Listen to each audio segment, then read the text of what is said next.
What I have for you today, Your Majesty has chosen the inspiration of springtime as one of the theme of springtime is one of the inspirations for us in our performances and Festival of the Rose.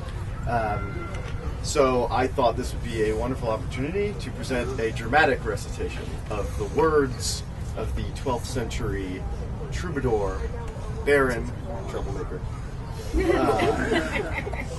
Bertran de Born, and his piece, which, as many of the pieces of our time period, are known simply by the first line of their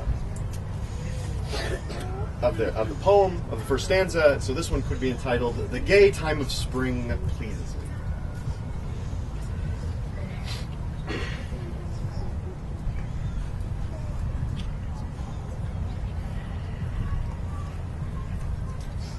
The gay time of spring pleases me well, when the leaves and the flowers come. And it pleases me to hear the merriment of the birds making their songs ring through the woods. And it pleases me to see tents and pavilions pitched on the meadows. And it gives me great pleasure when I see ranged on the fields knights and horses in armor. And it pleases me when the scouts put people and herds to flight, and it pleases me when I see great numbers of armed men coming after them on the run. And it pleases me in my heart when I see strong castles besieged, their outer walls broken and smashed, and the army on the banks surrounded by ditches and palisades of strong stakes close together.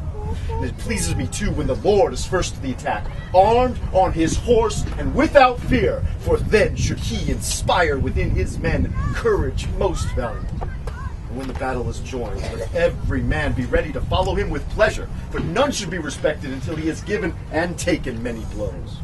Clubs, swords, colorful helmets, shields pierced and smashed, what we see at the beginning of the battle, and many vassals struck down together so that the horses, the dead, and the wounded wander aimlessly.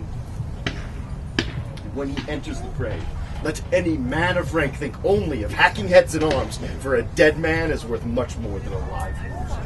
I tell you, neither food, nor drink, nor sleep have such savor for me as when I hear both sides crying, at them, and I hear the riderless horses crashing through the shadows, and I hear men shouting, rescue, rescue, and I see the great and the small alike falling in grassy ditches, with splintered lances bedecked with pennons through their sides.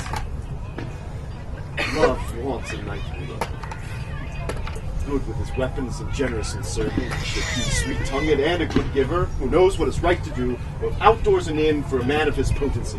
He should be amusing company, courtly, pleasing. Why, a lady who lies with a lord like that is clean of all of her sins. I am in love.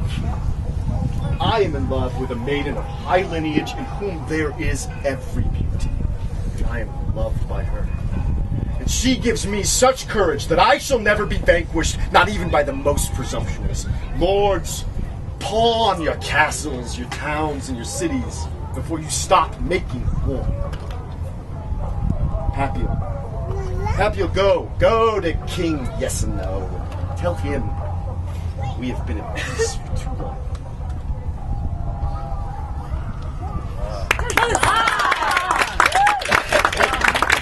Thank you so much. That was the last performance? We have one more, if that's all right. Absolutely. I just need to grab something, and you can play it. But really. Oh, and Your Majesty. Yes? I was instructed not to give it to you before the performance because he wanted the words to be a surprise. But this Laurel of your realm has documented that performance. So, if you would like to read his documentation. Oh my God. Spoke the words down. I have the original Occitan, but I don't know Occitan. We've already. We've had a couple of Occitan performances. None of us know Occitan. The unofficial performance except Ben.